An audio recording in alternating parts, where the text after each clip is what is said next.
लागेल. आणि एक सामाजिक कार्यकर्ता म्हणून हा राजू खरे 70 दिवस दादा मोहकर जनतेला पिण्याचं पाणी देत होतो.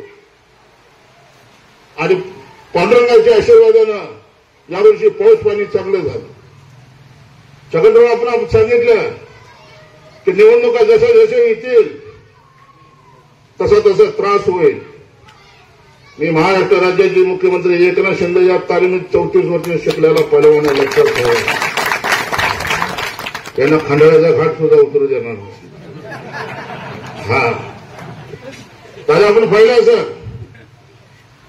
रस्त्यासाठी तीच परिस्थिती. अंदरपासून मनगुळे नावाचं गाव आहे दादा. आणि मग नरखेडला कार्यक्रमाला गेल्यानंतर ना महाराष्ट्र लोकसंख्या असणारं गाव.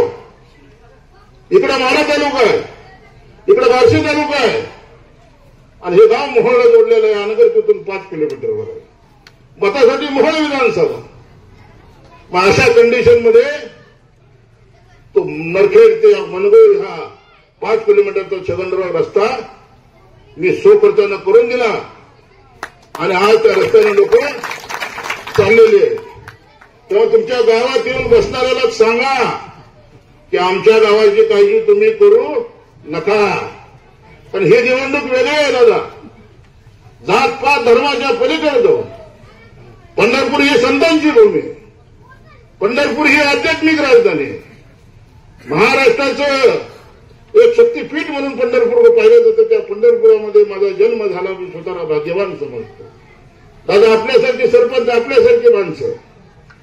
आज सळ्या असेल, आंबे असेल. आंब्यामध्ये ज्यावेळेला मी आलो अक्षरशः मी भारावून गेलो होतो.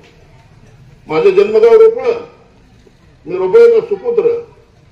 परंतु गोपाळपूरला जमीन घेतली असल्यामुळे मी गोपाळपूरला माझं फार्म हाऊस बांधलं. ते आपण पाहिलेला. लोकसभेला एक पार्सल आपण पाठवलेलं आहे बीडला. 65,000 या मतदारसंघातून आपण त्यांना पिछाडीवर टाकलं होतं दादा. 2024 ची विधानसभा अत्यंत वेगळी आहे. नेत्याच्या मागे जात नाही दादा आता लोक. आता माणसं हुशार झालेली आहेत. आणि ही निवडणूक अशी आहे छगनराव, तुमच्या गावात येऊन बसले त्यावेळेला आम्हाला सांगायचं होतं. आम्ही सगळी गावची लोक तिथं आलो. हे मोहमध्ये जात नाहीत. मोहच्या अनगरला तहसील कार्यालय नेलं. 2 महिने झालं आंदोलन चालू आहे. दादा देशाला स्वातंत्र्य मिळून 75व्या वर्षी अमृत महोत्सव साजरा करत असताना मोहोळला भयानक चित्र होतं. मोहोळात 2 ठिकाणी लोक उपोषणाला बसली होती. या देशामध्ये कुठंही असं घडलं नसतं. या महाराष्ट्रामध्ये कुठंही असं घडलं नसतं. हा महाराष्ट्र शाहू फुले आंबेडकरांचा महाराष्ट्र, छत्रपती शिवाजी महाराजांचा महाराष्ट्र. परंतु 15 ऑगस्टला मोहाच्या तहसील कचेरीच्या ह्या साईडला 7 मुलं शिवसेनेचे उपोषणाला, आमरण उपोषणाला बसली होती. त्यांची त्यांचा 7वा दिवस होता आणि त्यांची मागणी काय होती की मोहोळचं तहसील कचेरी अनगरला नेलंय ते रद्द व्हावं म्हणून ती मुलं आमरण उपोषणाला बसली होती. आणि दुसऱ्या बाजूला एक मंडप होता, तिथे एक महिला उपोषणाला बसली होती. तिची 28 एकर जमीन, तिचा वाडा जागची जागी सोडून तिला रातोरात अनगरमधून बाहेर काढण्यात आलं.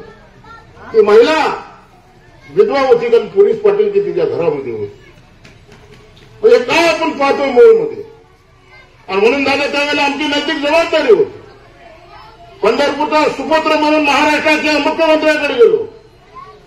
सगळं शिष्टमंडळ घेतलं आणि 2 महिन्यापूर्वी अनगरला स्थगिती द्या. आणि आपण पाहिलं असेल सगळ्या जिल्ह्यामध्ये हा विषय गेला की मुख्यमंत्र्यांनी त्याच्यावर लिहिलं तात्काळ स्थगिती आणि फेर संरक्षण करून मुख्यमंत्री कार्यालयाला अहवाल सादर करा आपला एकनाथ शिंदे. रात्री 1 वाजता गडबड झाली दादा. 50 कोटी एकदम ओके म्हणणारे या सरकारमध्ये आल्यामुळं एकनाथराव शिंदे साहेबांची अडचण झाली. आणि दुसऱ्या दिवशी सकाळी मला सांगण्यात आलं. मी मुख्यमंत्री महोदयांना विचारलं की 42 गावात काय विरोध आहे. आपण कलेक्टरला सांगितलं रात्री, आपण महसूल सेक्रेटरीला सांगितलं, परंतु सकाळी कलेक्टर वेगळं बोलतो. गावची लोक आले, माझा सत्कार केला. माझा सत्कार कशासाठी केला तर त्यांच्या गावात 4 रस्ते बनवले दादा, म्हणून त्यांनी माझा सत्कार केला.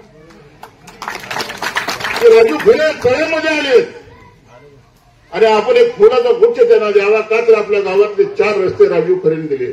आपण राजू खरेला मतदान केलं नाही. आपण मतदान केलेली माणसं बाहेरची होती. त्यांनी कधी या 17 गावच्या भूमीकडे दादा पाहिलं नाही. परंतु या तालुक्याचा सुपुत्र म्हणून मी कुठं जरी असलो तर माझ्या माणसाला फोन करून सांगतो, माझा लहान भाऊ असेल, माझी पत्नी असेल, 17 गावातनं आलेला माणूस खाली आज जाता कामा नये. मी कुठे जरी असलो तर मला कळवा. कारण 2009, 2014, 2019 या 3 निवडणुकीवर या 17 गावावरती अन्याय झालाय.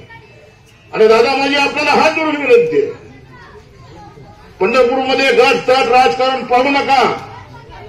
कारण पंढरपूरला 4 तुकडे झाल्यामुळे आता आमदार नाही. आपलं काही नाही, फक्त 5 वर्षांना एकदा आपल्याला निवडणूक मतदान करावं लागतंय. आपली तहसील कचेरी पंढरपूरला आहे, आपली सारी ऑफिसं पंढरपूरला आहे. वर्षातनं 5 वर्षातनं एकदा फक्त 1 मत आपल्याला टाकायचं आहे मोहोळचा आमदार निवडून आणण्यासाठी. आणि म्हणून मी 17 गावाच्या शिदोरीवरती महाराष्ट्राची विधानसभेची निवडणूक लढवतोय. आणि मला खात्री आहे दादा, 12 वाड्यात 13 अनगर विरुद्ध 17 गावाची ही लढत होणार आहे. ही लढत सोलापूर जिल्ह्याचं लक्ष लागून राहिलेलं आहे. मी कसा लढेन तो येणारा काळ कळेल दादा. पण माझा निर्णय तुम्हाला सगळ्याला आवडलेला असेल दादा. आणि म्हणून तुम्हाला सांगतो की ही लढाई अशी होईल की 12 वाडे आणि 13 अनगर विरुद्ध 17 गावं. आणि हा इतिहास लिहिला जाईल, लक्षात ठेवा. म्हणून मी या 17 गावातल्या आणि चळेकरांना हात जोडून कळकळीची विनंती करतो